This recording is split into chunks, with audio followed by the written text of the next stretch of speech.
Salomon, vous êtes directeur provincial de l'EPST Nord Kivu 2. Pourquoi vous avez tenu participer ce jour à la réunion des inspecteurs? En fait, tel qu'elle l'a instruit son Excellence, le ministre d'État, ministre de l'Éducation, nous devons entrer en contact avec les enseignants, en contact avec les inspecteurs, pour les informer, pour les donner des informations de ce qu'elle est en train de faire pour l'amélioration de la qualité des enseignements, l'amélioration des conditions de vie des enseignants et des inspecteurs.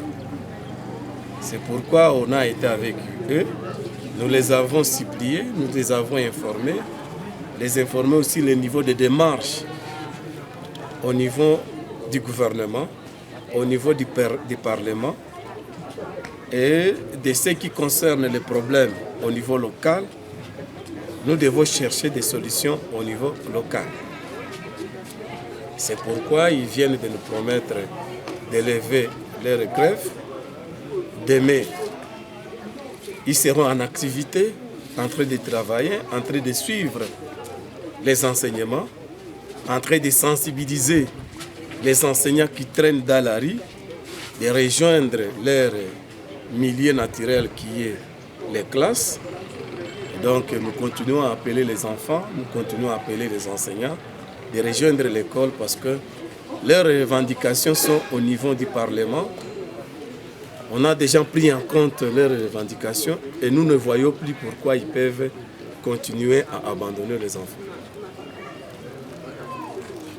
Lorsque les mouvements citoyens, les groupes de pression veulent s'immiscer dans le domaine de l'éducation, ce n'est pas compromettre encore le peu d'activités qui venaient de commencer dans certaines écoles? Le prophète ne gère pas les groupes d'oppression. Nous n'avons pas le groupe d'oppression, je n'ai pas des instructions à leur donner. Je n'ai pas de comptes à rendre au groupe d'oppression. Et je crois qu'il y a une personne habilitée de les répondre et de les gérer.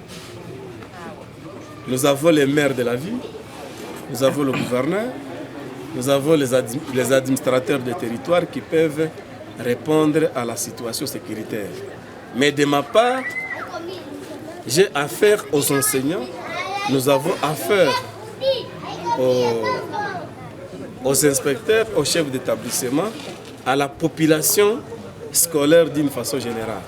Mais de ce qui concerne le groupe de pression, de ce qui concerne la personne qui n'est pas avec nous, je crois qu'ils n'ont pas de compte à me rendre, comme je n'ai pas de compte à leur rendre. Vous avez un message particulier aux enseignants qui enseignent maintenant de ne pas avoir peur que ce soit pour les intimider?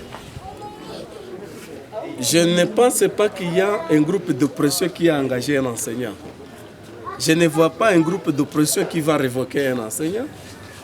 Les enseignants doivent être disciplinés comme ils l'ont toujours été, parce que la discipline se trouve à l'école. Les enseignants doivent travailler correctement. Leurs revendications se trouvent au niveau du gouvernement et au niveau du Parlement.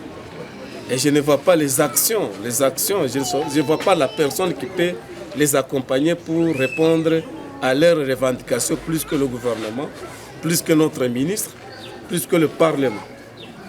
Et donc, nous demandons aux enseignants d'être calmes et chaque fois qu'il y aura des problèmes sécuritaires, il y a des agents de l'ordre dont je ne fais pas partie.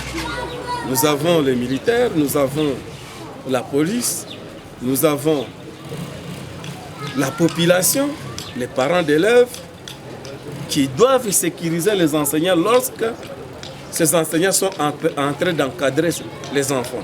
Donc il ne faudra pas que les enseignants soient étouffés par les gens qui ont des intérêts égoïstes. Donc nous demandons à toute la population de sécuriser les enseignants, de sécuriser les bâtiments scolaires, de sécuriser les inspecteurs dans leur mission. Avez-vous un message particulier à ces enseignants peut-être qui hésitent de reprendre le chemin de l'école? Les enseignants qui hésitent de reprendre le chemin de l'école, nous devons leur dire que ce n'est pas à la maison où ils auront des solutions.